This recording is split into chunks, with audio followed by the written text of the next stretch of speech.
Chers amis auditeurs, bonjour. Chers téléspectateurs, bonjour. Vous connaissez le principe de l'émission. Selon la zone horaire dans laquelle vous vous situez, nous vous disons bonjour, nous vous disons bonsoir. Nous émettons depuis Bridgeport, Connecticut, aux États-Unis. Et ici, avec vous aujourd'hui, votre fidèle servante, je suis toujours là, par la grâce de Dieu, Maman Sarah, aujourd'hui, pour vous servir. Alors, nous sommes revenus avec le même sujet de la dernière fois, la dîme. Un sujet très palpitant au milieu des chrétiens, un sujet qui fait couler l'encre, la salive et tout ce que vous savez, parce que les chrétiens sont un peu divisés sur le sujet de la dîme et on va en parler tout à l'heure.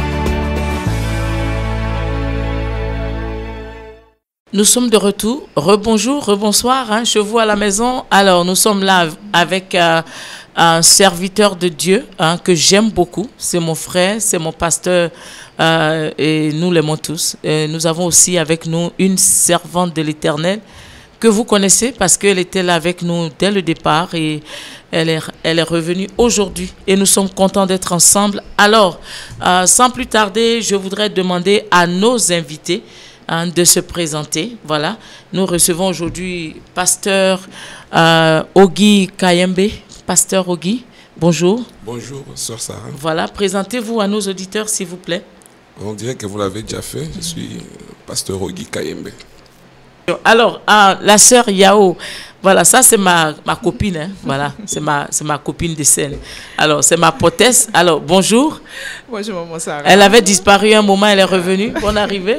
Merci beaucoup, Maman Sarah. Voilà, présentez-vous. Je suis la sœur Elisabeth Yao. Voilà.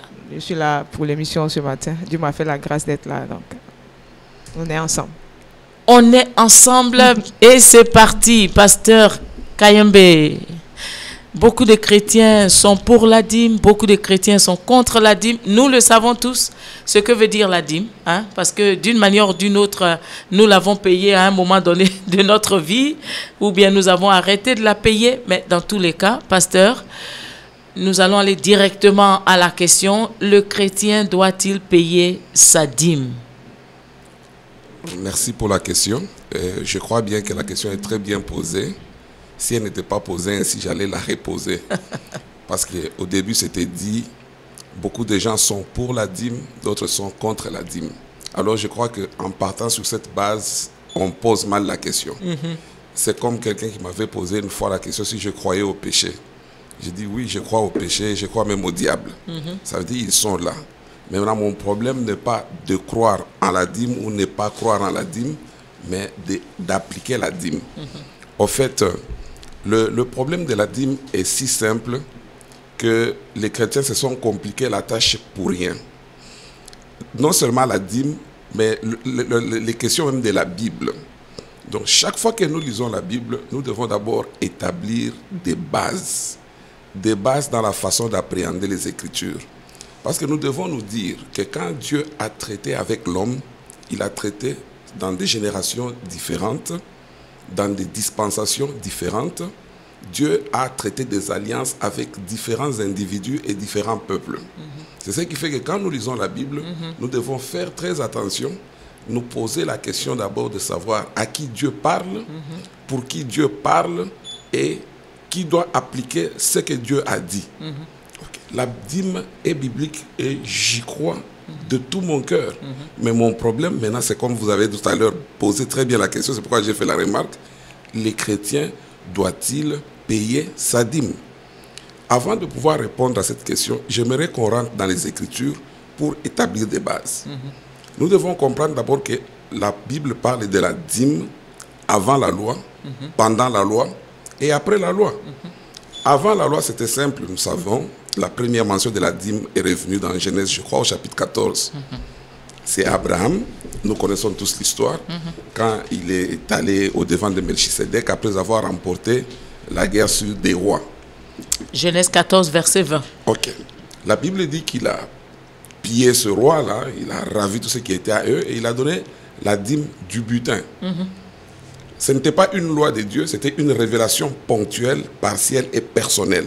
Et vous verrez que l'épître aux Hébreux reprend ça plus tard. Et il utilise le même verbe au passé simple. Il dit considérez combien est grand celui à qui Abraham donna sa dîme. Ça, c'est une preuve suffisante qu'Abraham donna sa dîme une seule fois toute sa vie sur la terre. Hébreux 7, verset 1 à 10. Ouais, il n'a pas répété ça. Donc, c'était quelque chose de ponctuel, de momentané, une révélation personnelle pour Abraham. Dieu n'en a pas fait une loi. Après lui est venu son petit-fils. Pas même son fils. Isaac est ignoré dans cette histoire. On n'en parle pas. Mais c'est Jacob. Oui. Jacob, lui, Dieu ne lui a rien dit, c'était lui dans son zèle, n'est-ce pas? Il a promis à Dieu, il a dit, si tu me bénis, si tu fais ça, quand je reviendrai, je te donnerai la dîme de tout. Mais est-ce que ce n'est pas parce qu'il a eu l'habitude de voir ses parents payer la dîme? La Bible ne le dit pas. Oui. Mais le problème, c'est qu'il n'a pas eu l'habitude, puisque si on dit qu'il a eu l'habitude, la Bible se contredirait déjà où il dit, Abraham donna une seule fois. Mais ici, Jacob même qui a promis, nulle part dans la Bible, on nous montre là où il a accompli cette promesse. Il a promis. D'ailleurs, vous connaissez la vie de Jacob de toutes les manières. Après Genèse 28, verset 22, on ne parle plus de la dîme. Donc ça veut dire après ça, on ne parle plus. Jusqu'au moment où Dieu va légiférer. Ça veut dire maintenant, Dieu crée un peuple. Vous comprenez? Parce qu'il n'y avait pas de peuple jusque-là. Dieu traitait avec des individus, alliance personnelle. Maintenant, Dieu crée un peuple. Il dispose du peuple d'Israël. Or, quand il y a un peuple, il y a un gouvernement. Et quand il y a un gouvernement, il y a le sacerdoce et il y a la loi. Donc, Dieu a commencé à aller avec eux en leur donnant de lois. Il y en avait beaucoup. La dîme faisant aussi partie. Maintenant, la deuxième question qu'on se pose, c'est que qu'est-ce que la dîme? De quoi était-elle constituée? Qui en était le bénéficiaire? Ça, c'est des questions parfois qu'on essaie d'esquiver. D'abord, nous devons lire la Bible pour voir la dîme elle-même. Elle était constituée de quoi? Dans toute la Bible, je peux même le dire d'avance, dans toute la Bible, en dehors des butins que Abraham a pris chez le roi, toute la dîme de la Bible, c'est de la nourriture. Oui. Toutes, pas de la monnaie. J'ai entendu une fois un homme de Dieu que je respecte dire... Est-ce que, pasteur, est-ce qu'on peut lire ce verset où le Seigneur nous dit que nous devons payer la dîme de la terre, des animaux, pour que les gens sachent un peu où est-ce que c'est quitté? Et je sais que j'ai écrit ce verset dans mes affaires il n'y a pas longtemps, où le Seigneur disait dans Lévitique. Il y a beaucoup de... Voilà, dans Lévitique, quand Dieu fait de ça... Prenons par exemple Nombre 18, 27, rapidement. Nombre 18, 27, permettez qu'on lise, parce que nous sommes à qui dit la Bible. Ok.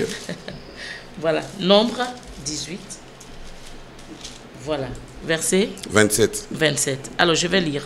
Il dit, et votre offrande vous sera comptée, verset 26. Lorsque vous recevrez des enfants d'Israël la dîme que je vous donne de leur part, comme votre possession, vous en prélèverez une offrande pour l'Éternel, une dîme de la dîme, et votre offrande vous sera comptée comme le blé qu'on prélève de l'air et comme le mou qu'on prélève de la cuve. C'est ça. Vous voyez, quand dans la Bible, on parle de l'air et de la cuve, ça veut dire le produit de la terre et le produit du vin. Ça veut dire tout ce qu'on produit comme nourriture et boisson. Donc, permettez que je lise Lévitique 27, versets 30 à 33. Il est écrit, toute dîme de la terre, soit des récoltes de la terre, soit du fruit des arbres, appartient à l'Éternel. C'est une chose consacrée à l'Éternel. Voilà, etc., etc. Donc là, je crois que vous me rejoignez. Bien sûr. Parce que la dîme, dans toute l'écriture, n'a jamais été ce que les Américains appellent currency. Ce n'est pas de la monnaie. Je disais tout à l'heure, avant que vous ne puissiez prendre la parole, qu'un homme de Dieu disait, oui, à l'époque, on donnait la dîme comme nourriture parce qu'il n'y avait pas de la monnaie. Or, c'est ce qui est encore une autre aberration.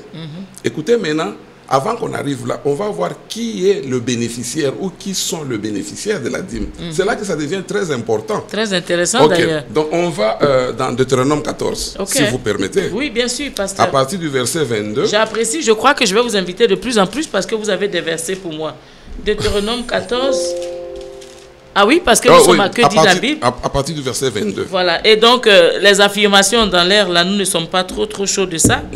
Alors, 22, il est écrit, tu lèveras la dîme de tout ce que produira ta semence, de ce que rapportera ton champ chaque année. On s'arrête d'abord là, on va verset par verset pour qu'on ne perde pas le cours des idées. Donc, ici, le Seigneur s'adresse à l'individu lui-même. Qui va prélever sa dîme, mais il va la prélever d'où? Sur sa production. Sur sa production. Et puis, par quelle fréquence? Ça aussi, c'est très important. Chaque année. Chaque année. Donc, ça veut dire qu'il y a l'origine, la fréquence et la personne qui produit la dîme. Maintenant, on va passer à l'autre question pour savoir... Et la dîme qui est produite. Oui, oui. Maintenant, on va passer à la suite. Qui en sera le bénéficiaire? On continue. Et il dit, et tu mangeras devant l'Éternel, ton Dieu, dans le lieu qu'il choisira pour y faire résider son nom, la dîme de ton blé, de ton mou et de ton huile, et les premiers-nés de ton gros et de ton menu bétail, afin que tu apprennes à craindre toujours l'Éternel, ton Dieu. Amen. On s'arrête là. Donc, on voit maintenant, là, l'Éternel parle du bénéficiaire de cette dîme de chaque année. Qui en est selon vous, selon la lecture que nous venons de faire? Celui qui l'a produit. Celui qui l'a produit. Et puis, Dieu lui dit de faire quoi avec la dîme là? De la manger dans sa maison. De la manger. Non, pas dans sa maison. Dans la maison que Dieu... C'est ça, dans la maison de l'Éternel. Ah, ok, merci beaucoup. Dans la maison de l'Éternel. Voilà. Ça veut dire qu'il doit prendre sa dîme, l'amener à la maison de Dieu et puis la manger. Maintenant, écoute la précision que Dieu envoie. Et puis, il dit ceci, au verset 24.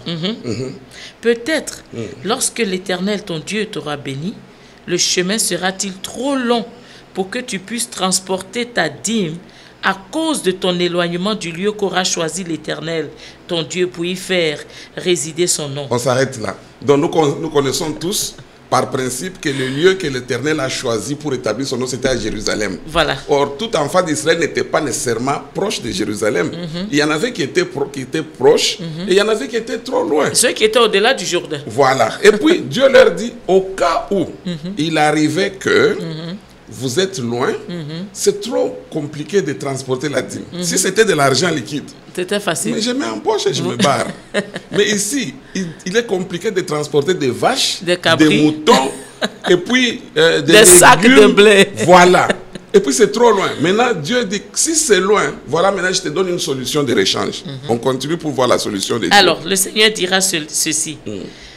Alors, tu échangeras ta dîme contre de l'argent. On arrête là. Si la dîme était de l'argent, on ne pourrait jamais changer de l'argent contre l'argent. Non. Donc on tourne en rond. Oui. Ça veut dire, si on change la dîme avec de l'argent, c'est que la dîme n'était pas de l'argent. C'est ça. On continue la lecture. Tu serreras cet argent dans ta main et tu iras au lieu que l'Éternel, ton Dieu, aura choisi. C'est que Dieu lui-même, il sait que l'argent est facilement transportable. Donc quand on transporte, on serre ça dans la main, ça ne pèse pas, et on va à l'endroit que Dieu a choisi. Et quand on arrive là-bas, maintenant quand on arrive là-bas, voilà ce qu'on va faire. Là, tu achèteras avec l'argent tout ce que tu désireras, des bœufs, des brebis, du vin et des liqueurs fortes. C'est toujours des choses qui doivent être manger et bu. Voilà. Ouais. Tout ce qui te fera plaisir, tu mangeras devant l'Éternel, ton Dieu, et tu te réjouiras, toi et ta famille. Ok, maintenant, la question est celle-ci. La chose là que tu viens de manger, c'est quoi? La dîme. Qui la mange? C'est toi. Bon, maintenant, on s'arrête un tout petit peu là pour ouvrir une parenthèse. En considérant d'abord cet aspect seulement de la chose. Est-ce qu'aujourd'hui, si nous sautons maintenant des années plus tard, nous tombons à l'église, est-ce qu'on demande aux chrétiens de prendre sa propre dîme et de la manger? Non, on ne peut pas le faire, pasteur, parce que là, on va sauter une étape. Non, je dis juste, c'est juste une parenthèse, voilà. On va continuer. D'accord, parce qu'on ne veut pas sauter l'étape de la loi. Non, écoute, justement. Et des Lévites. Parce que, oui, on va y arriver. C'est pourquoi moi, je voulais dire seulement, voilà. Si on doit d'abord considérer cette partie, parce que c'est aussi une dîme. Oui, non, cette partie, c'est que la dîme, c'est pour nous. Chacun mange pour lui. Ça veut dire, maintenant, je pose la question, si on doit, parce que la Bible dit, toi qui lis la loi, entends-tu la loi? Parce que si tu transgresses une loi, Tu pèches contre toute la loi. Alors, ça veut dire que si on doit respecter une loi, on est obligé de respecter toute la loi. Ça fait partie de la loi. La dîme qui appartient au propriétaire. Ça veut dire, moi... Non, ça c'est avant. Oui, ça c'est dans la loi. On est dans Deutéronome. Oui, maman. Oui, nous sommes dans Deutéronome. Nous sommes dans Deutéronome. Nous sommes dans la loi. C'est pourquoi je dis, avant la loi, il n'y avait qu'Abraham et Jacob. Ici, Dieu est en train de légiférer. Ok, bon, maintenant, on continue la lecture. Et puis, tu achèteras. Oui, on a fini d'acheter. On a mangé là-bas. Bon, maintenant, il dit, tu ne... Attends, maintenant là on arrête parce que maintenant c'est un deuxième point, un deuxième bénéficiaire. Ok, maintenant. Il dit, je crois que Maman Yao qui est à côté de nous peut Maman Yao. Premier bénéficiaire. Maman Yao, on voudrait que le producteur, le propriétaire, ça veut dire le premier frère. Bénéficiaire, le propriétaire de la famille. Ok, maintenant on va au deuxième bénéficiaire. Ok, le deuxième bénéficiaire c'est tu ne délaisseras point le lévite qui sera dans tes portes, car il n'a ni part ni héritage avec toi. 28. Oh, ok. Au bout de 3 ans... On s'arrête là. Ça veut dire qu'il y avait une dîme prévue pour les Lévites. Mais moi, ma propre dîme, c'est chaque année. J'oublie les Lévites. Les Lévites, sa première dîme, à lui, c'est après chaque 3 années. Ok. Donc, quand j'ai fini de manger mes 3 ans, à la 3e année...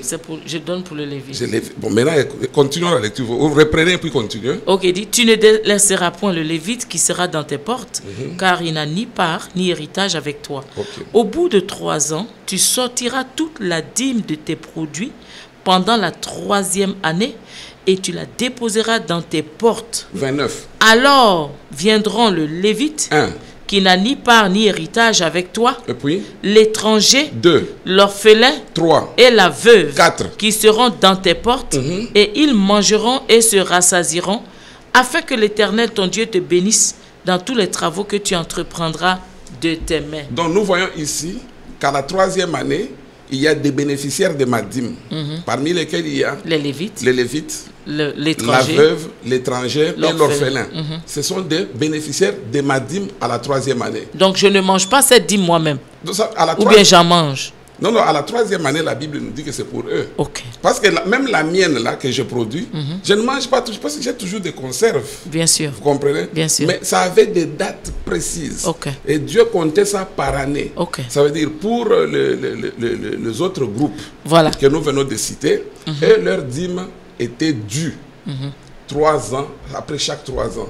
Et quand nous reprenons la 4e année, ce n'était pas leur problème. Ils doivent attendre la 6e, la 9e, la 12e, la 15e, la 18e et la 21e. Alors, pasteur, je pense que ce premier paragraphe, on l'a bien compris. Et c'est pour ça que je disais qu'on risque de vous avoir encore parce que c'est une explication tellement claire. Et on va y aller étape par étape pour que les chrétiens comprennent. Moi, je comprends et ça me fait du bien déjà. Et je pense qu'il y a beaucoup à qui ça va faire du bien. Alors, je ne sais pas si la sœur Yao voudrait poser une petite question par rapport à tout ce qu'on vient de dire avant que le pasteur continue dans la deuxième partie de son explication. Sœur Yao? Le pasteur a cité tous les bénéficiaires de la dîme, mais il y a un verset... Je n'ai pas fini avec les bénéficiaires de toutes les manières. Il reste encore une catégorie. Une catégorie, ok. Ouais. La catégorie...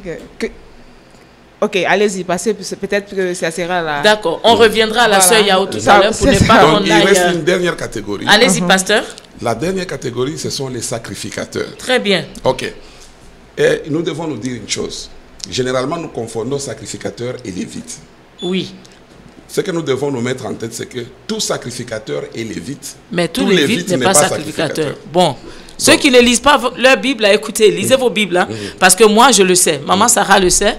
Hein, le pasteur Guy le sait. Mais est-ce que vous savez que tout le monde n'est pas sacrificateur? Voilà, il y a des sacrificateurs et il y en a qui sont simplement de la famille d'Aaron et de Moïse.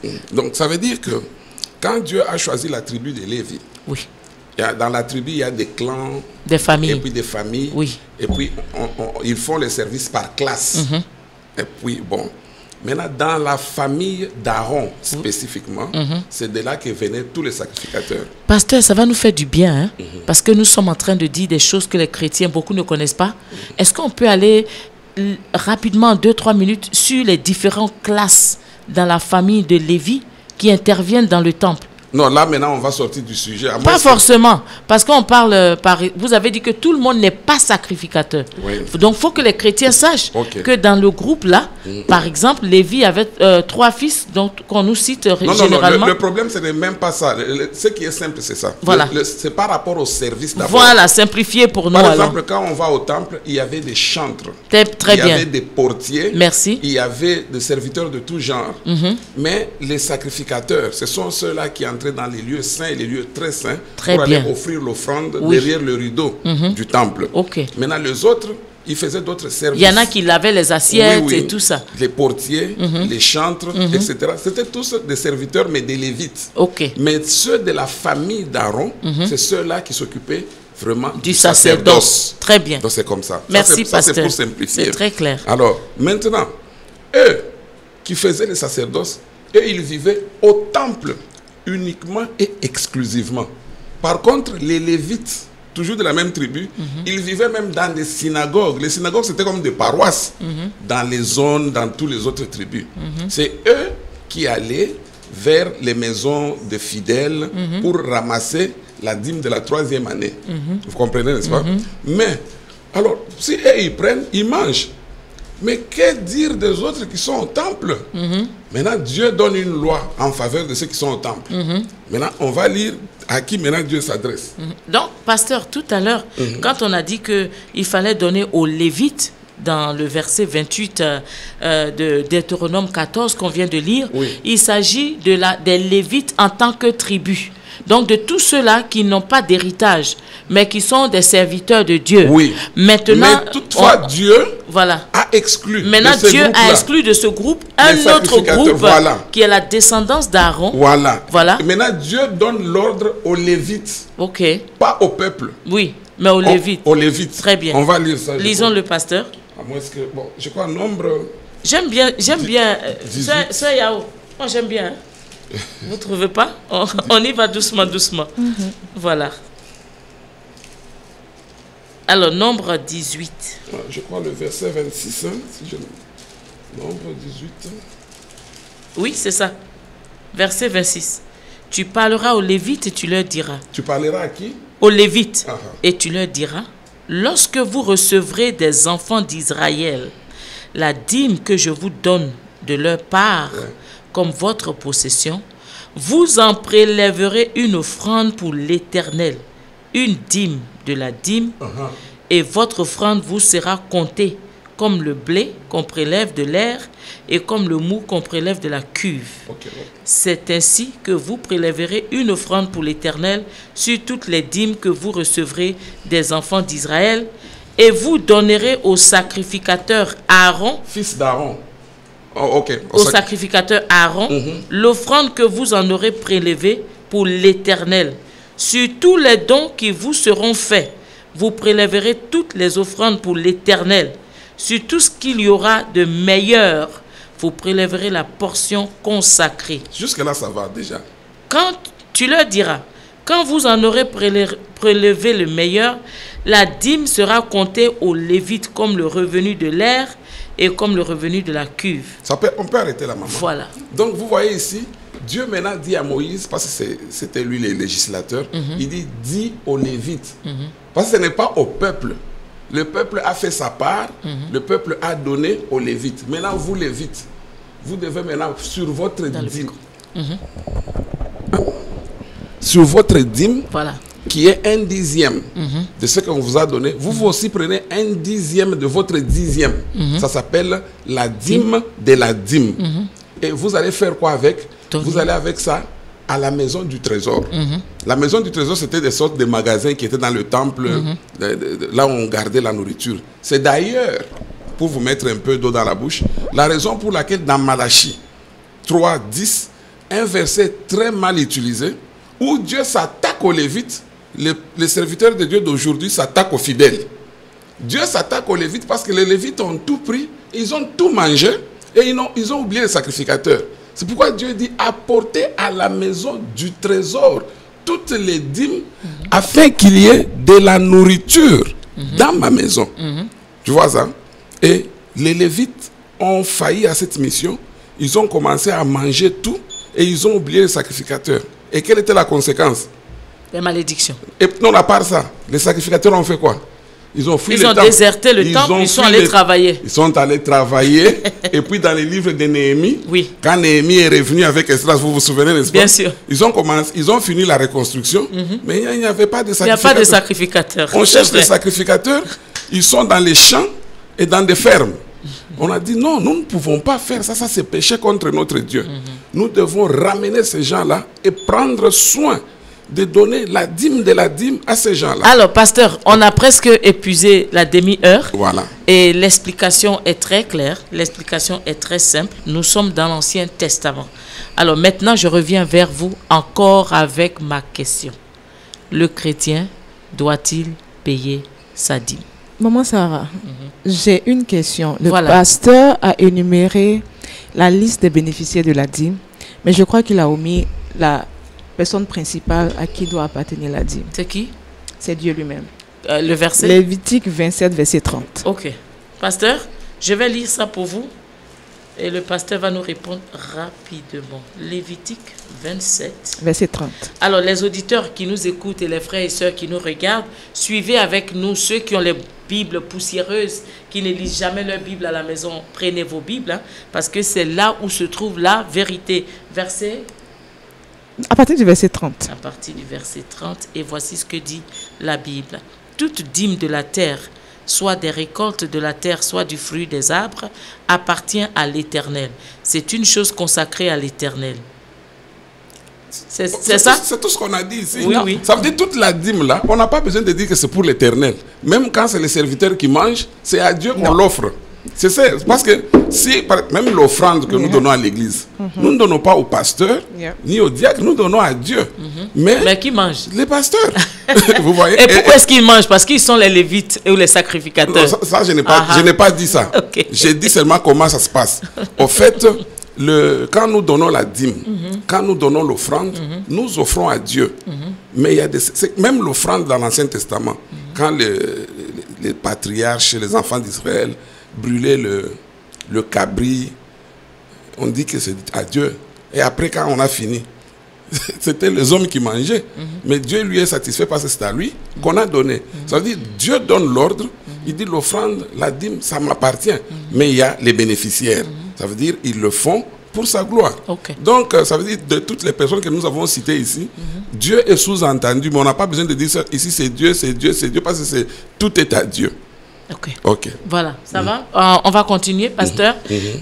Il nous reste pratiquement 4 minutes pour commencer à élaborer sur la dîme dans le Nouveau Testament. Si le chrétien doit payer la dîme, parce que c'est la question principale. Voilà, l'Ancien Testament n'est pas périmé, nous le savons tous, parce que le Seigneur dit qu'il n'est pas venu abolir la loi, mais il est venu l'accomplir. C'est très dangereux ce que vous venez de dire. C'est lui seul qui peut nous expliquer cela. Ça peut être encore dangereux, la manière dont vous avez dit ça. Ah, mais c'est ce que le Seigneur a dit. La Bible dit il n'est pas venu abolir la loi, mais il est venu l'accomplir. Maintenant, c'est ça que maintenant le problème. Parce que quand vous dites l'Ancien Testament n'est pas aboli. Il est accompli. La Bible utilise même le verbe abolir. Il dit il y a abolition d'une ancienne chose parce qu'elle n'a plus de valeur, elle n'est plus en vigueur. Parce qu'il y a changement de loi, il y a aussi changement de sacerdoce. Donc, le problème il n'est pas venu abolir la loi ou l'accomplir. Il faut qu'on comprenne d'abord de quelle loi Christ parle. Bon, c'est lui qui l'a dit, hein. Oui, mais comme ce n'est pas le sujet de notre sujet, on peut revenir une autre fois pour en parler. Tout à fait d'accord. Et je pense que ça va nous faire du bien. Mais maintenant, revenons à notre sujet. Il nous reste donc 3 minutes. Après avoir posé ses bases et ayant compris comment la loi fonctionne, l'enfant de Dieu doit savoir que nous ne vivons pas sous le légalisme. J'aimerais vous dire une chose qui va peut-être vous surprendre, soit vous étonner ou tout à fait vous énerver. Et subdivisé en deux, on appelle une partie l'Ancien Testament, l'autre le Nouveau Testament. Bon. Pasteur, regardez un peu nos éditeurs pour qu'ils vous voient. Allez-y. Ok. Donc, les évangiles appartiennent à l'Ancien Testament. Parce que Christ est né sous la loi d'une femme. La Bible dit qu'il est né d'une femme et puis sous la loi. Et donc, la Bible dit, pour qu'un testament entre en vigueur, il faut que la mort du testateur soit constatée et vérifiée. Or, nous savons que notre testateur est mort au bois infâme de la croix. Ça veut dire tout ce qui s'est passé avant la croix, c'est l'ancienne alliance. C'est mort à la croix. C'est la raison pour laquelle, chaque fois que Jésus opérait un miracle, une guérison, il demandait à ces gens-là d'aller se faire voir chez les sacrificateurs et faire quoi?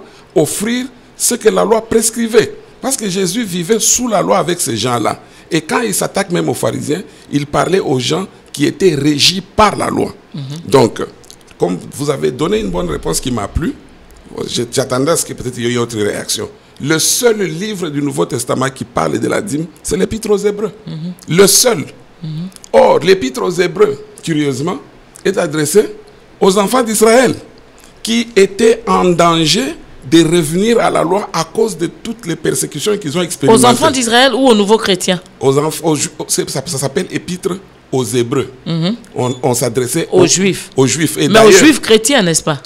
Quand vous lisez cet épître, vous verrez qu'on s'adresse à beaucoup de groupes de gens. Il y avait des chrétiens, des païens, et puis il y avait qui étaient entre le ciel et la terre. Est-ce que les épîtres aux Hébreux n'ont pas été écrits pour corriger le fait que les chrétiens hébreux voulaient imposer aux chrétiens païens de forcément suivre la pratique de la loi? Non, c'est par contre Galates qui a été écrit pour cette raison-là. Okay. Mais l'Épître aux Hébreux a été écrit pour encourager les Juifs à comprendre que vous ne devez pas chercher à revenir aux anciennes choses. Parce qu'avec la persécution, ils ont commencé à vouloir revenir à Moïse. C'est d'ailleurs la raison pour laquelle, quand vous regardez même la manière dont cette épître est élaborée, vous verrez qu'elle a même un style différent de toutes les épîtres. Elle me rappelle beaucoup l'apôtre Paul de toutes les façons. Excusez-moi, pasteur, mais vous dites que c'est l'épître écrite aux Hébreux, mais c'est pas ces Hébreux, c'est comme maman Sarah le disait, ces Hébreux n'étaient-ils pas chrétiens? C'est ce que j'ai dit. Oui. Écoutez, il faut comprendre que chaque fois quand vous lisez la Bible, bien que l'épître nous concerne en tant que chrétiens, mais il y avait d'abord un auditoire direct à qui il y avait un problème spécifique direct. Alors maintenant, nous apprenons au travers de ça. Vous savez, quand l'auteur de l'épître aux Hébreux écrit à ces Hébreux, il leur traite des problèmes que eux, les Juifs, comprenaient bien. Parce que les chrétiens sont de deux origines, ça vous le savez. Il y a des chrétiens d'origine des gentils et les chrétiens d'origine juive. On peut recommencer. Voilà, allez-y. Je disais que toutes les épîtres concernent les chrétiens, mais avant tout, elles concernent un auditoire tout à fait spécifique, parce qu'il y avait des problèmes tout à fait précis. Parce que Paul ou bien les autres apôtres ne pouvaient pas juste écrire aux gens des choses qui n'expérimentaient pas. Regardez par exemple la première épître aux Corinthiens. C'est des gens qui avaient une licence terrible dans la ville. Avec toutes les prostituées du temple de Diane. Et quand Paul leur parle, ce n'est pas le même problème que chez les Philippiens. Non. Dans l'épître aux Philippiens, il n'y a même pas le mot péché. Vous voyez un peu? Mais par contre, les gens de Corinthe, Paul leur parle avec beaucoup de dureté à cause de la manière dont ils vivaient. Et quand on va chez les Galates, on voit qu'il y avait un autre problème où les gens voulaient rentrer au légalisme. Et la chair. Et la chair. Et puis il dit, mais vous avez commencé par l'esprit qui vous a ensorcelé, vous, aux yeux de qui Christ a été peint comme crucifié. Mais quand on en arrive aux Hébreux, ils avaient aussi leurs problèmes. Donc je disais tout à l'heure à maman Elisabeth que nous avons les chrétiens de deux origines. Il y a des chrétiens d'origine juive et les chrétiens d'origine gentille, païenne. Ça veut dire que les chrétiens d'origine païenne n'avaient pas de problèmes mosaïques. Non. Ils n'avaient pas ce problème. Ils étaient des païens, des animistes. Ils étaient dans leurs choses. Et puis ils ont reçu le problème de l'évangile. Bon, c'était à leur manière. Mais les Juifs, ils ont reçu l'évangile avec trop de réflexions parce qu'ils se disaient, bon, c'est bien, mais Moïse nous a dit. Or, les païens n'avaient pas de problème de Moïse. C'est ce qui fait que Christ, j'aime bien le Saint-Esprit qui a écrit l'épître aux Hébreux, bien que j'en ignore l'auteur humain. Quand vous lisez l'épître aux Hébreux, c'est une épître de comparaison. On compare Christ avec toutes les entités vétérotestamentaires. On commence par le comparer aux anges, aux prophètes, et puis à Moïse, à Abraham. Mais on le démontre toujours qu'il est supérieur et excellent. À un moment donné, maintenant, à part les individus, on commence à les comparer aux villes, aux endroits, aux temples et aux principes établis. C'est ce qui fait que, parlant même de la dîme, on dit que ceux des fils de Lévi qui reçoivent la dîme de leurs frères, ils le reçoivent selon la loi. Donc, il leur disait à eux, les enfants d'Israël qui connaissaient le principe de la dîme, les Galates n'avaient pas ce problème. Chez eux, il n'y avait pas de dîme, avant qu'ils ne deviennent chrétiens ou après. Donc, chez les Philippiens, etc., tous ces gens-là étaient sous l'Empire romain ou grec ou quoi, et ils n'avaient pas ces problèmes. Mais les Juifs, eux, ils avaient des principes mosaïques qu'ils devaient respecter. Alors maintenant, l'Épître aux Hébreux devait maintenant leur montrer l'excellence de la suprématie de la personne du Seigneur Jésus. C'est pourquoi elle commence comme ça. Après avoir autrefois parlé à nos pères par les prophètes, parce que les enfants d'Israël disaient que nous, c'est les prophètes, nous, c'est Moïse. Dieu, en ces temps, nous a parlé d'une façon plus excellente à son Fils. C'est lui qui est le reflet de sa personne, l'empreinte de sa gloire. Donc alors, maintenant, il leur explique des choses qu'un juif peut comprendre facilement. Mais tout en leur expliquant ces choses, il leur montre aussi l'inutilité de ces choses-là. D'accord. Ok. Donc voilà. C'est ce qui fait que, même pour la dîme, si vous aviez parlé de ces versets-là tout au début, là, dans Hébreu, c'était combien? 7 Hébreu 7, versets 1 à 10. On peut lire ça? Alors, chers auditeurs, je dois vous dire que j'étais très prête pour le pasteur Ogui. Je me disais, la sœur Elisabeth et moi, on était prêtes. Nous étions prêtes, n'est-ce pas, ma sœur? On va l'attacher, on va lui poser des questions incroyables. Mais gloire à Dieu, c'est la parole de Dieu que nous lisons. Il ne s'agit pas des opinions personnelles, ni de ce que nous croyons. Il s'agit pour vous de suivre avec nous dans la Bible, parce que nous sommes à Que dit la Bible. Et à Que dit la Bible, nous nous limitons à ce que la Bible dit et non pas aux opinions. Amen. Il est écrit à partir du verset 1 du chapitre 7 d'Hébreux. En effet, ce Melchisédek, roi de Salem, sacrificateur du Dieu très haut, qui alla au devant d'Abraham lorsqu'il revenait de la défaite des rois qui le bénit, et à qui Abraham donna la dîme de tout, qui est d'abord roi de justice, d'après la signification de son nom, ensuite roi de Salem, c'est-à-dire roi de paix, qui est sans père ni mère, sans généalogie, qui n'a ni commencement de jour, ni fin de vie, mais qui est rendu semblable au Fils de Dieu. Ce Melchisédek demeure sacrificateur à perpétuité. On continue? Considérez combien est grand celui auquel le patriarche Abraham donna la dîme du butin. Ceux des fils de Lévi qui exercent le sacerdoce ont, d'après la loi, l'ordre de lever la dîme sur le peuple, c'est-à-dire sur leurs frères, qui cependant sont issus des reins d'Abraham. Et lui, qui ne tirait pas de son origine, il leva la dîme sur Abraham. Et il bénit celui qui avait les promesses. Or, c'est sans contredit l'inférieur qui est béni par le supérieur. Jusque-là, ça va. Et ici, ceux qui perçoivent la dîme sont des hommes mortels. Mais là, c'est celui dont il est attesté qu'il est vivant. Amen. Donc, ici, c'est le seul passage du Nouveau Testament qui parle de la dîme. Pas pour nous demander... Est-ce que ça veut dire donc que la dîme doit être complètement oubliée? Mais on ne la demande pas parce que d'abord, c'est la loi. Nous comprenons comment la loi s'exerce sur nous. Nous vivons par un principe de liberté. C'est ça normalement. Nous, les chrétiens, nous ne sommes pas liés à une loi qui devient comme une prison, une chaîne. Nous, la Bible nous dit, donnez avec joie. C'est simple. Donc, vous donnez avec joie ce que vous aurez vous-même proposé dans votre cœur. Nulle part dans la Bible, parce que nous lisons la Bible, le Nouveau Testament, c'est notre partie directe. Nulle part, on demande aux chrétiens, et nulle part, on ne voit même pas les apôtres dire aux chrétiens d'apporter la dîme à l'église, quelque part ou d'autre. Tout ce que nous voyons, c'est les apôtres qui encouragent les gens à partager. À avoir, si vous avez quelque chose, donnez à un frère. Si vous avez le premier jour de la semaine, mettez à part ce que vous aurez prévu. C'est la loi de la liberté.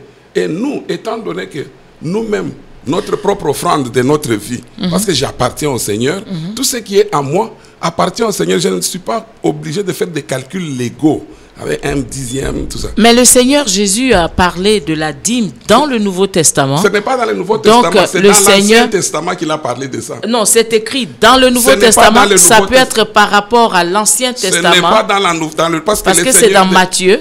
Matthieu, c'est ce que je disais au début. Voilà pourquoi j'ai pris soin de bien dire ça. Je savais qu'on arriverait à ça. Oui. Les livres de Matthieu, cette séquence-là, cet épisode-là, n'appartient pas au Nouveau Testament parce que Christ n'était pas encore mort. Non, elle est dans dans le Nouveau Testament. Quand est-ce que commence le Nouveau Testament? Le Nouveau Testament commence au bois du Calvaire. Non, il commence avec la naissance de Jésus. Non, c'est faux. Christ de la Bible dit, lisons ça dans Galates. Allons-y. Christ est né sous la loi. Allons-y dans Galates. Okay. Voilà, nous on aime la Bible. On veut voir la Bible, pasteur. Parce que l'Église, quand l'Église a commencé, l'Église commence à la Pentecôte, ça nous le savons. Acte des apôtres. Voilà, c'est ça. Quand l'Église commence, les choses changent. Mais vous avez dit tout à l'heure que l'Église commence au bois du Calvaire. Je n'ai pas dit l'Église, j'ai dit la nouvelle alliance. Il ne faut pas mélanger, c'est ça le problème. Non, j'ai compris. Quand j'ai dit la nouvelle alliance n'est pas l'Église. L'Église n'est pas la nouvelle alliance. La nouvelle alliance, c'est une alliance avec les gens. Est-ce que les 120 qui étaient là ne constituaient pas une Église en ce temps? C'est que ça a commencé ce jour-là. Après la Pentecôte. C'est ça. Non, donc, jusqu'à ce que le Saint-Esprit je veux savoir, avant la Pentecôte, c'est-à-dire que quand Jésus est mort, au bois du Calvaire, commençait la nouvelle alliance. Oui. Maintenant, quand Jésus est ressuscité, qu'il est monté, les disciples qui étaient là, constituaient-ils une église ou pas? Ce n'était pas encore une église. Parce que pour que l'église existe, il faut qu'ils soient baptisés du Saint-Esprit. Ça, tu le sais bien. C'est écrit. Il dit ils sont baptisés dans un même esprit pour constituer un même corps. N'est-ce pas, maman? Donc, tant que le Saint-Esprit n'était pas là pour souder les hommes, il n'y avait pas église. Parce qu'en ce moment-là, les gens là attendaient la promesse du Père. C'est le jour que le Saint-Esprit est venu, il est venu pour souder le peuple de Dieu. Ils sont devenus un en Jésus par l'action du Saint-Esprit. Et l'église a commencé ce jour-là. Donc ce jour-là, de la Pentecôte, c'est toute une nouvelle vie entière qui commence. Amen. On n'est plus au niveau de Moïse, on n'a plus affaire à Abraham. Maintenant, on est affaire à Christ. Et le Saint-Esprit qui est venu commence l'Église. Et la Bible nous dit que le Saint-Esprit sera enlevé avec l'Église. Mais c'est comme si tu parlais par moi. Ok, j'ai une question rattachée à ce que Maman Sarah vient de dire. Elle a très bien situé, dit, quand le Saint-Esprit arrive, commence une nouvelle façon de voir la chose, une nouvelle façon de vivre. Et le peuple qui est là ne doit plus regarder désormais à la loi, mais à Christ. Et je reviens à Hébreux 7 qui dit, c'est ce Christ-là que Melchisedec représentait alors quand il a rencontré Abraham. C'est ce qui est écrit. C'est ce qui est écrit. Et que c'est Lévite qui prélevait la dîme autrefois. C'est ces hommes à qui on donnait la dîme. Ce sont des hommes mortels. Ce sont des hommes mortels, mais Christ, au travers, parce qu'on dit, quand je lis Hébreux, on l'a lu, on a étudié, Melchisedec, c'est en fait l'homme de Christ. Si je peux le dire en fait quelque chose. C'est comme ça. Voilà, c'est l'homme de Christ. Et on dit que ce Melchisedec, qui est l'homme de Christ, ce Christ-là demeure. Il demeure. Et dans Genèse, il est dit que c'est Abraham qui donna. Mais ici, dans le livre d'Hébreux, on dit que c'est Melchisedec qui préleva la dîme sur Abraham. C'est bien écrit. Le Christ qui l'a prélevé. Maintenant, si ce Christ demeure et qu'il allait prélever la dîme sur Abraham et que s'il est vivant, c'est pas à lui qu'on doit la dîme, ou bien on doit pas continuer par rapport à ce qui est écrit. Moi, c'est donné à Christ. Non. Puisque Christ est établi. Ok, merci. Supposons qu'on va la donner à Christ. De quelle manière doit-on le faire? De la même manière que Dieu lui-même, quand il a dit... Donc on va aller à une guerre. Non, c'est pas une guerre. Dieu, non, c'est pas une guerre. Dieu, on a dit dans Lévitique 27, 30 que Dieu a dit la dîme est à moi. Et vous allez bien dire que Dieu a dit il est à moi, mais voici comment est-ce que vous devez gérer ce qui est à moi. Voilà. Maintenant, si Christ, qui était ce Melchisedec qui a prélevé et qui demeure, qui est vivant, qui est là, qui est en nous, nous lui appartenons. Est-ce qu'un esclave a quelque chose à lui qui lui appartient? Non. Oui, c'est ce que je l'ai dit d'ailleurs tout à l'heure. Voilà. Nous appartenons à Dieu, nous et tous nos biens. Ok, donc si je donne ma dîme à Dieu, je suis en train d'accomplir la loi. Ok, tu vas la donner comment? En fait, c'est qu'elle veut dire, pasteur. Moi, je vais résumer ce qu'elle dit. D'abord, ta dîme sera quoi? De l'argent? Ça sera de l'argent, tout ce que j'ai. C'est qu'il y a déjà une aberration. Non, pasteur. Moi, je ne travaille pas au champ. Moi, j'ai des parents cultivateurs qui cultivent les champs. Ils prélèvent la dîme sur le fruit de leur récolte. Maman, écoute. Ici, comme maman Sarah a dit tout à l'heure, ne venons pas avec des opinions. Ce n'est pas des opinions, pasteur. Est-ce que je peux parler? Oui, vas-y. Tu as parlé, laisse-moi parler. Allez-y, non, excusez-moi. Ne venons pas avec des opinions et des pensées telles que... Parce que vous pensez... Non, lisons ce que la Bible dit. C'est tout. Moi, je crois que c'est easy. Pourquoi? Parce que moi, j'ai lu dans ma Bible, vous comprenez, j'ai vu que la dîme était dans le légalisme. On a imposé ça à un peuple spécifique. Mais attendez, pasteur. Que je finisse. Oui, allez-y. On a imposé ça à un peuple dans un moment spécifique et dans des conditions spécifiques. Cette condition-là est passée. Nous sommes passés d'une loi à une grâce. Et dans cette grâce-là, nous jouissons de la loi de la liberté. Or, la Bible, la dîme n'était pas normalement une liberté. C'était pas un choix. C'était une obligation. Une obligation. Or, Dieu ne marche pas avec nous par obligation. C'est pourquoi j'ai même donné un verset simple. Donnez avec joie, selon votre prospérité, comme vous l'aurez voulu. Mais est-ce que cette liberté que le Seigneur nous a donnée dans le Nouveau Testament n'est pas plus rigide que la loi? Non, non, elle n'est pas. La loi de la grâce. Elle n'est pas plus rigide elle n'est pas plus rigide que la loi parce que le Seigneur vit en nous. Vous voyez un peu, hein? La Bible dit, si je vis, ce n'est plus moi qui vis, c'est Christ qui vit en moi. Ça veut dire, hein, Dieu vient provoquer en moi une vie dont je suis incapable de vivre par moi-même.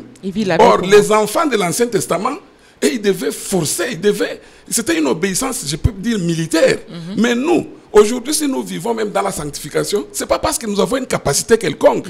C'est parce qu'il y a une force, une puissance impérissable agissant en nous au travers de notre confiance en Dieu que nous appelons la foi. Alors, sur ce principe-là, pasteur, il y a des gens ceux qui sont d'ailleurs pour ne pas payer la dîme, ils disent que nous sommes tous des sacrificateurs. Ça aussi, c'est un point même donc, très important. Il ne faut pas on donne la dîme à quelqu'un d'autre, donc chacun mange sa dîme. Moi, je suis d'accord parce que moi, j'aime manger ma dîme, mais ça ne m'a jamais profité. Allez-y, pasteur. Qu'est-ce que vous appelez profiter? Quand vous donnez à quelqu'un d'autre, là, ça profite. Non, quand je donne à Dieu, vous avez dit tout à l'heure que c'est à Dieu qu'on donne. Donc, quand je donne au Seigneur, mes finances sont beaucoup... Bon, ça c'est mieux sécurisé, c'est personnel. Ça c'est personnel et c'est approuvé. Bon, moi personnellement, je ne donne pas et je ne me plains pas. Vous comprenez? Je ne me plains pas, en tout cas, je ne donne pas. Pourquoi? Parce que je suis libre, je jouis de ma liberté dans le Seigneur. Vous comprenez? Alors, ce que je voulais dire, si nous revenons même à ce que vous venez de dire, c'est quelque chose que je voulais dire à la fin. Nous sommes tous maintenant une race sacerdotale. Mais notre sacerdoce est différent. Parce que c'est un sacerdoce royal. Dans l'Ancienne Alliance, le roi était de la tribu de Juda, le sacrificateur de la tribu de Lévi. Dans la Nouvelle Alliance, nous avons judaïsé le sacrifice. Ça veut dire nous sommes rois et sacrificateurs au même moment. Ça, c'est une expérience que les anciens n'ont pas vécue. Nous, regardez le roi David, en Psaume 52. Quelle est sa prière? Ne me retire pas ton Saint-Esprit. Les chrétiens ne peuvent pas faire cette prière. Jamais. Parce que le Saint-Esprit est permanent en toi et en moi. Mais on peut seulement l'attrister. Nous pouvons l'attrister, mais il ne s'en va pas. Il est là. Mais pour les enfants d'Israël et les autres de l'Ancien Testament... Mais moi, je ne crois pas au fait que le Saint-Esprit ne va pas. Bon, ça c'est un autre débat. Parce que je ne pense pas que le Saint-Esprit peut demeurer dans une maison sale. Je ne crois pas à ça. Si je ne vis pas selon la parole de Dieu et que je m'en vais faire l'occultisme, je ne pense pas que le Saint-Esprit va rester. Vous savez ce que Dieu veut dire quand il ne se répand pas de ses dons? Pas du Saint-Esprit, mais des dons. Le don. Mais le Saint-Esprit est un don de Dieu aux chrétiens. Ça veut dire, hein, pourquoi parfois nous réfléchissons à la place de Dieu. Oh, Dieu est très saint, un endroit sale.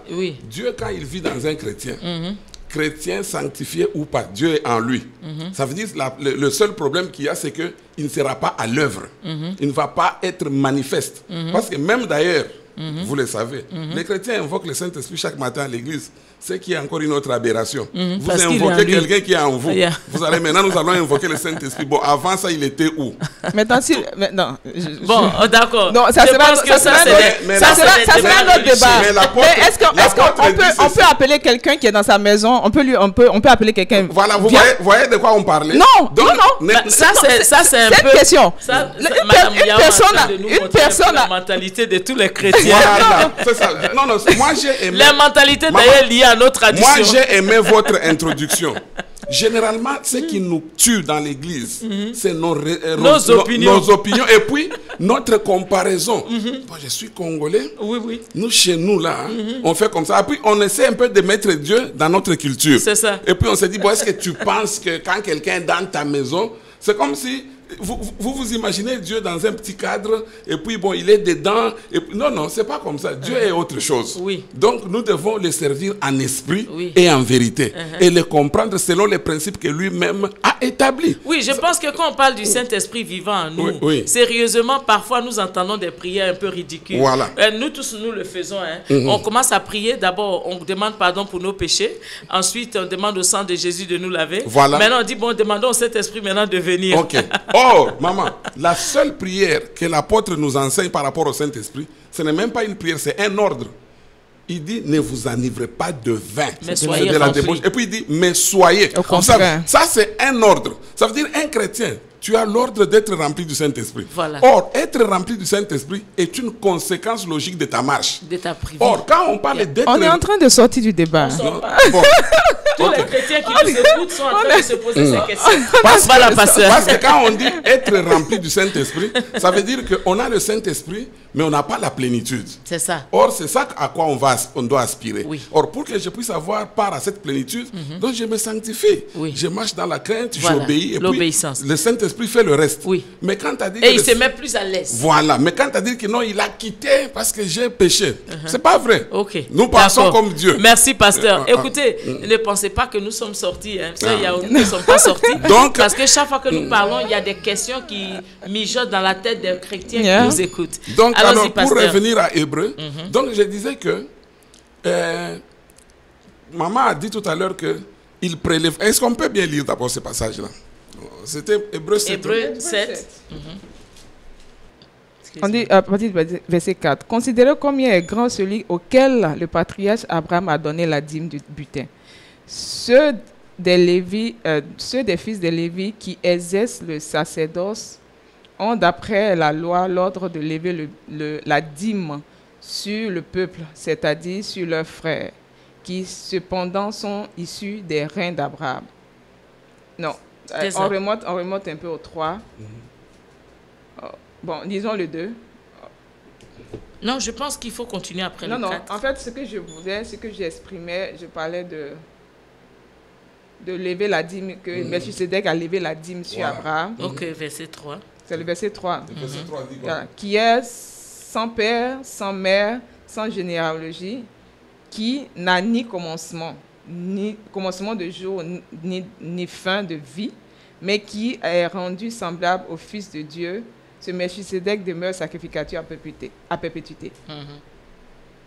Jusque-là, je cherche le verset où tu dis Melchisedec lui-même préléva. C'est ça? Ah oui, c'est ici.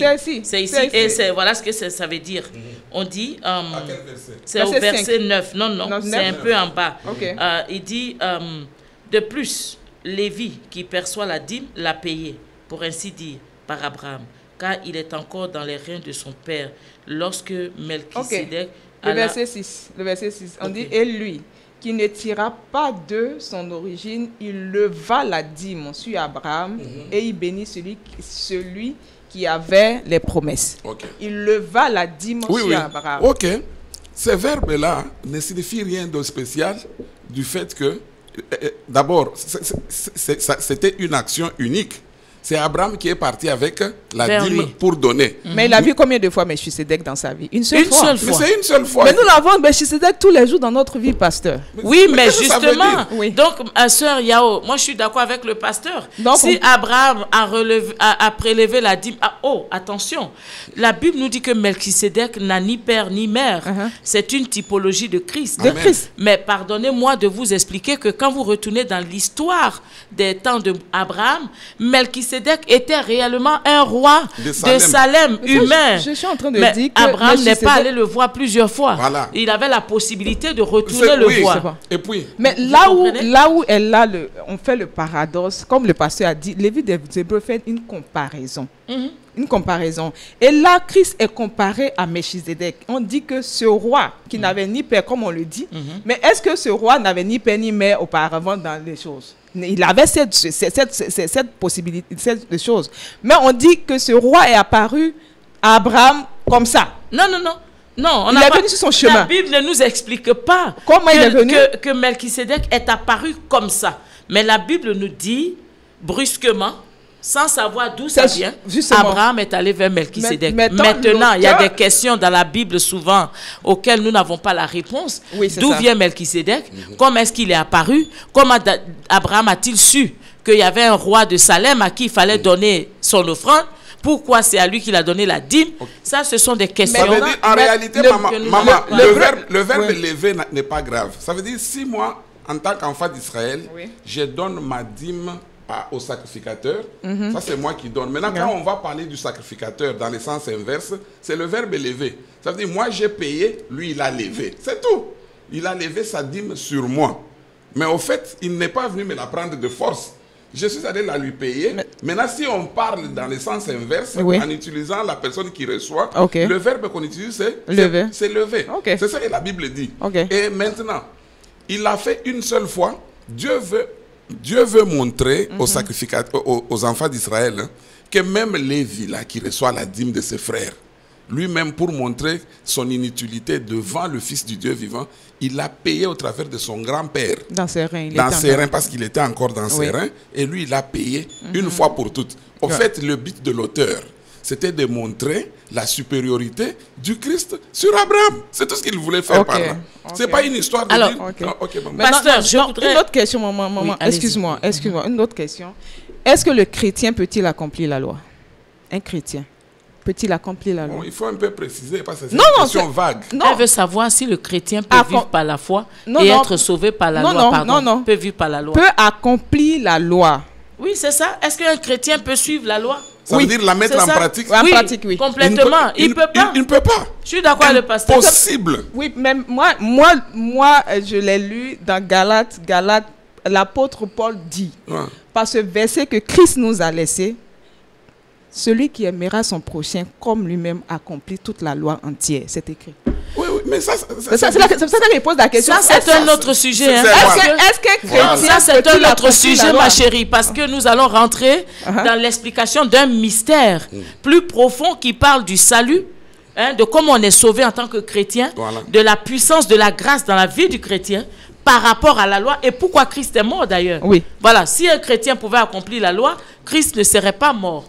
Non, et d'ailleurs, la Bible dit, la loi dit, tu feras, tu ne feras pas, mais la foi dit, tu croiras. Oui. C'est pourquoi nous croyons.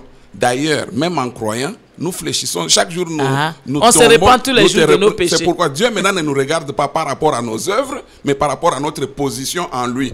Cette foi-là fait maintenant que lui crée en nous le pouvoir de pouvoir marcher avec force. De nous-mêmes, nous sommes... Pourquoi on nous demande même parfois de confesser les péchés? C'est parce que le Seigneur sait que nous ne pouvons pas tenir. Mais le Seigneur sait que quand nous confessons, il nous restaure et nous cherchons à ce que toujours nous lui faisons confiance. Donc, comme Maman Sarah a dit, c'est un autre sujet encore. Bon, attendez, on va revenir avec Pasteur Guy pour ça. Je voudrais quand même poser cette question. La dernière question qui reste, après tout ce que vous avez expliqué, de ma part, après tout ce que vous avez expliqué, un chrétien, parce que comme vous l'avez dit, un chrétien, en tant que l'explication que vous avez donnée, un chrétien ne doit pas payer sa dîme. Nous voulons demander à les parties techniques de nous accorder juste 10 minutes pour que le pasteur puisse terminer tout à l'heure. Ne doit pas payer sa dîme. Mais un chrétien qui paye sa dîme, est-il condamnable par Dieu? Est-ce que c'est un péché? Est-ce que c'est un péché de payer sa dîme? D'abord, moi je crois seulement que c'est de l'ignorance. Mais personnellement, je ne vois pas de péché en ça parce que lui, il est peut-être sincère, il donne pour l'avancement de l'œuvre de Dieu, mais il est lié à quelque chose qui n'est pas important. Mais est-ce que s'il ne paye pas la dîme, l'Église peut fonctionner? Parce que Dieu, le Saint-Esprit... Vous allez créer un autre sujet. Le Saint-Esprit a installé l'Église. Vous risquez de créer un autre sujet. Non, mais le Saint-Esprit a créé l'Église. Non, et il y a des hommes de Dieu. Vous savez pourquoi j'ai dit vous allez créer un autre sujet? On va parler maintenant de l'Église. C'est là où on va parler des pasteurs. À miettes. D'accord. On va revenir là-dessus. On va aller à morceaux. Donc, permettez-moi de vous poser ma dernière question. Pas de problème. Bien que vous dites que Jésus était né sous la loi et que le Seigneur Jésus a opéré sous la loi jusqu'à ce qu'il meure à la croix. Et c'est le jour de la Pentecôte, 40 jours après son aller au ciel, que dans la chambre haute, le Saint-Esprit est descendu. C'est là qu'a commencé, en fait, la vie chrétienne, la nouvelle alliance, l'Église. Mais le Seigneur disait aux pharisiens dans Luc 11, verset 42, qu'ils observent la dîme de la menthe, de cumim, etc. Mais ils oublient la justice et l'amour de Dieu, ce qui est important, sans négliger les autres choses. Les autres choses. Justement, je remercie Dieu pour cette question, parce qu'elle est très bonne. Elle me rejoint dans mon introduction. Je disais que dans la Bible, nous devons sectionner les époques, les circonstances et les alliances. Ça veut dire quand Dieu parle à un David, il lui dit des choses en tant que David dans son alliance et dans sa circonstance. Et ces choses-là, si nous venons, nous les prenons pour nous, nous risquons de faire des catastrophes. Juste un exemple pour qu'on puisse comprendre, c'est peut-être terre à terre. Un jour, Dieu a dit à David, ou bien à un des rois, à beaucoup de gens, aller par exemple à tel endroit, éliminer tout le monde, saccager et les enfants et les nouveau-nés. Interdit. Donc, par interdit. Il faut tuer tout le monde, marcher sur tous. Vouer tout le monde à l'interdit. Est-ce que vous pensez que Dieu puisse demander telle chose à nous aujourd'hui? Non, non. Parce que c'était son alliance de Dieu, lui, avec David. Et quand David faisait ça, Dieu était content, il dit, voilà mon serviteur qui obéit à ma parole. Mais si quelqu'un, par exemple, prend ces versets-là, il dit, si il fait ça aujourd'hui, il va la haine, n'est-ce pas? Dieu a parlé, il dit, il faut tuer les ennemis. C'est pourquoi vous voyez beaucoup d'Africains, ils n'aiment pas leurs tantes qui sont sorcières. Or, maintenant, nous, dans notre alliance, Dieu nous dit d'aimer les sorciers. Nos ennemis. Nos ennemis et prier pour eux. Vous voyez, ça, c'est pourquoi j'ai dit, quand nous lisons les Écritures, comprenons qu'il y a plusieurs peuples, plusieurs alliances. Toute la Bible nous concerne parce qu'il y a des choses que nous profitons. La Bible dit toutes ces choses ont été écrites afin de nous servir des témoignages à nous qui sommes parvenus à la consommation des siècles. Bon, maintenant, par rapport à votre question, c'était quoi encore? Les pharisiens. Les pharisiens. Jésus était avec les pharisiens dans l'ancienne alliance, dans la loi. Et il leur disait d'accomplir la loi. Et d'ailleurs, si je peux même dire, Jésus leur tendait toujours des pièges parce qu'ils ne comprenaient pas. Ils savaient que ces gens-là, ils ne peuvent pas s'en sortir. Quel était le problème des pharisiens? Ils étaient derrière Jésus chaque jour pour lui dire, voilà, tes serviteurs, ils ont fait ça, c'est contre la loi. Ils ont fait ça le jour de sabbat. Et Jésus voulait aussi leur montrer que vous ne pouvez pas faire tout ce que vous-même vous dites là. Et puis il dit aux gens, les pharisiens, ce qu'ils vous disent, il faut faire. Suivez-les. Mais ne faites pas ce qu'eux-mêmes font. Parce que c'est des hypocrites. Vous voyez? Alors, maintenant, le problème, c'est quoi? Jésus savait que par la loi, parce que les pharisiens accusaient Jésus d'être quelqu'un qui était contre la loi. Alors Jésus dit, non, on n'est pas contre la loi. D'ailleurs, vous, pharisiens, vous payez la dîme, tout ça, c'est bien. Mais il faut aussi la justice. Elle est aussi dans la loi. L'amour est dans la loi. N'oubliez pas le reste des choses. C'est que votre dîme là, c'est bien, il faut payer parce que vous êtes sous cette loi-là. Mais Jésus attendait la chose jusqu'à dans Hébreu on dit un temps de réformation. Vous comprenez, hein? Parce que ce qui a vieilli doit disparaître. Oui. Donc l'ancienne alliance a vieilli et était appelée à disparaître afin qu'apparaisse la nouvelle alliance dans laquelle toi et moi nous avons la grâce d'être. Je vous prends au mot, pasteur. Ok. Parce que vous avez bien précisé que il ne faudrait pas que nous allions dans la nouvelle alliance prendre des choses bien destinées à un peuple, à quelqu'un de bien précis et nous l'attribuer. Mais un chrétien aujourd'hui qui dit « je mange ma dîme » parce que Christ ne m'a pas demandé de le faire, n'était-il pas en train de copier ce qui a été dit? Moi, je n'ai pas dit que le chrétien doit manger sa dîme. Est-ce que j'ai dit ça, moi? Moi, je n'ai pas dit ça. D'ailleurs, c'est moi qui l'ai dit. D'ailleurs, même, j'ai été même... C'est la question que je pose. Non, c'est moi qui l'ai dit. Okay. C'est moi qui ai dit d'après l'explication.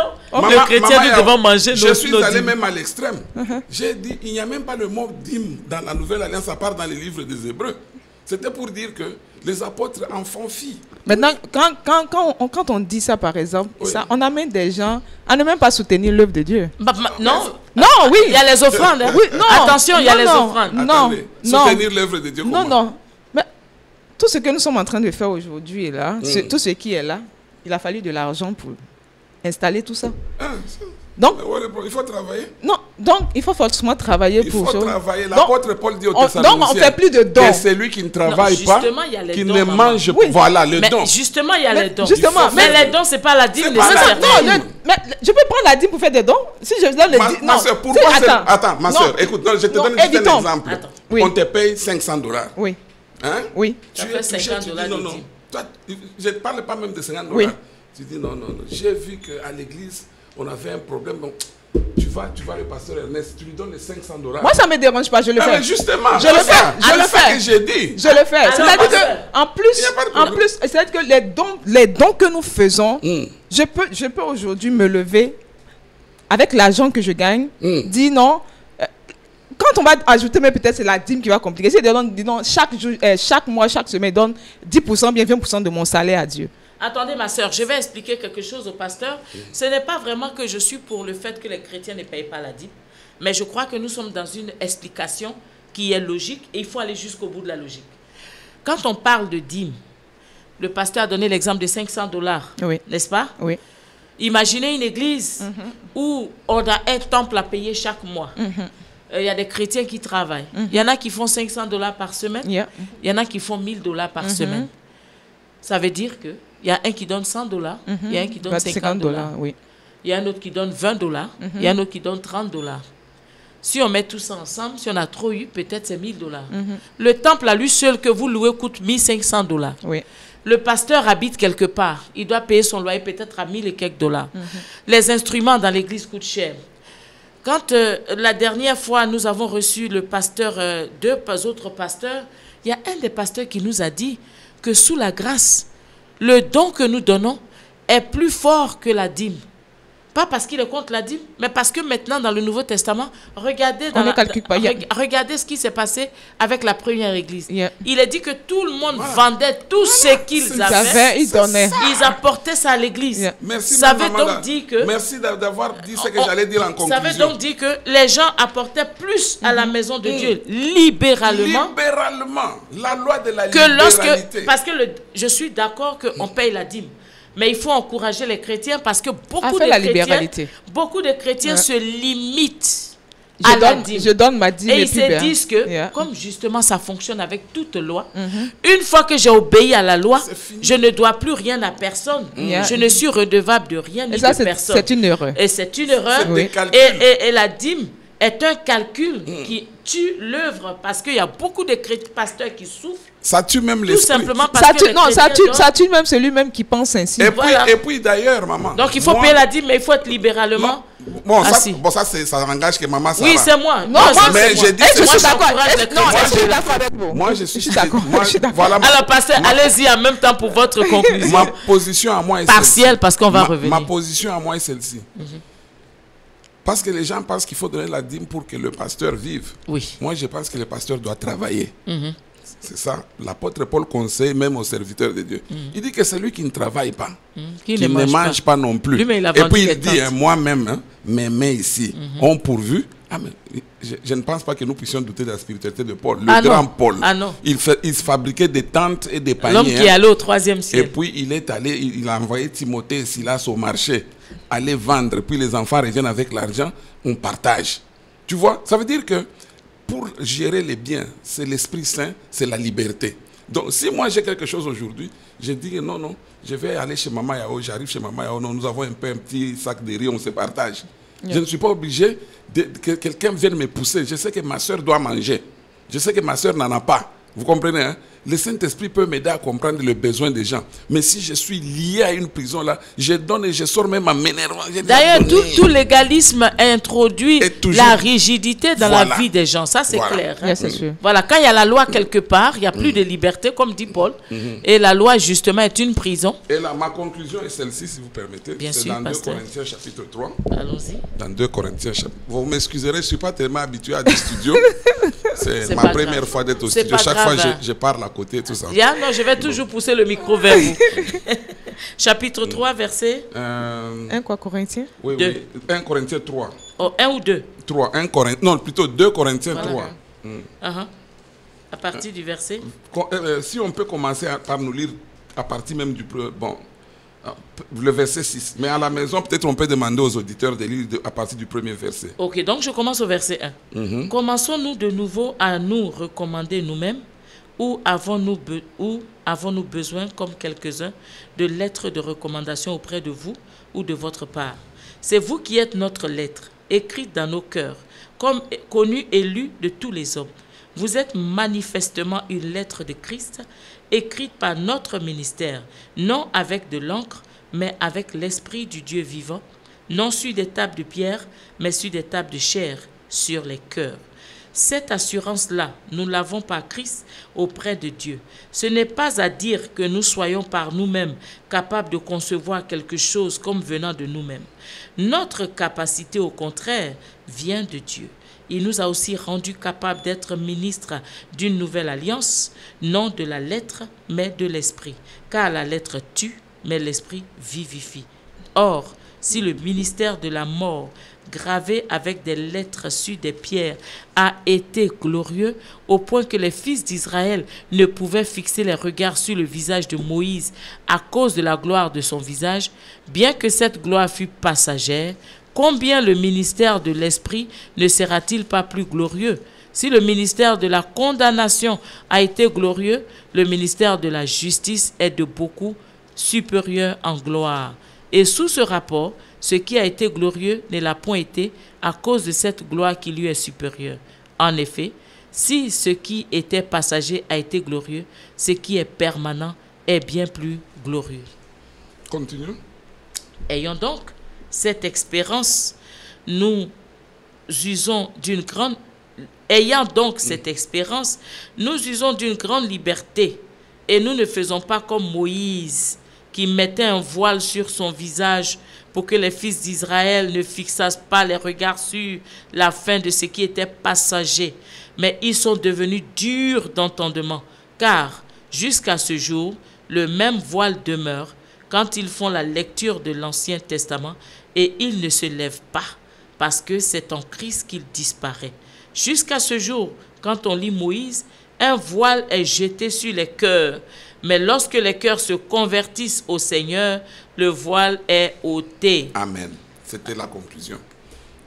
Je n'ai même pas de commentaires. La conclusion s'explique par elle-même. On nous parle de la permanence et du passager. On nous parle du temporaire et du permanent.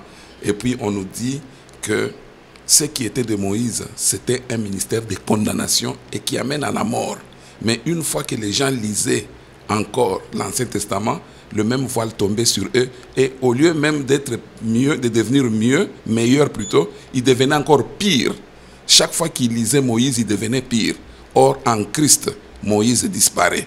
Donc le voile disparaît quand le cœur se retourne vers Christ. Et vers la fin de ce passage, on dit, nous tous qui avons le visage découvert, nous contemplons comme dans un miroir la gloire du Seigneur, et nous sommes transformés à la même image, de gloire en gloire, par le Seigneur, l'Esprit. Donc nous vivons l'économie du Saint-Esprit. C'est une économie de liberté. Donc les enfants de Dieu, quand ils sont avec le Saint-Esprit, ils savent quoi faire, comment le faire, et librement. Voilà. Merci, pasteur Ogi. Frères et sœurs, vous avez écouté. Ce n'est pas de Maman Sarah. Nous sommes restés dans la Bible. Mais, comme je vous l'ai dit, nous sommes tous convaincus les uns les autres par des pratiques personnelles. Selon la révélation, bien entendu, comme l'a dit le pasteur, c'est vrai qu'il y a des dispensations, c'est vrai qu'il y a des individus, et justement sur la base de cette manière de fonctionner de notre Père Céleste, il y a des gens qui reçoivent des révélations, et nous ne sommes pas là pour juger la révélation de X ou de Y, mais nous disons, que dit la Bible? Voilà le principe, nous restons attachés à ce que nous connaissons. Maman Sarah paye sa dîme, pasteur Guy n'en fait pas cas, que le Seigneur nous bénisse. De toutes les façons, l'apôtre Paul nous a dit que celui qui ne mange pas pour le Seigneur. Celui qui veut s'abstenir, s'abstient pour le Seigneur. Celui qui boit pour le Seigneur. En tout cas, dans tout ce que nous faisons, que nous puissions le faire pour la gloire de notre Seigneur. Que le Seigneur vous bénisse dans vos maisons, et on se retrouve très bientôt, certainement encore avec pasteur Ogi, pour continuer ce beau sujet, beaucoup d'autres thèmes que nous allons aborder. Bon week-end chez vous et à très bientôt. Amen.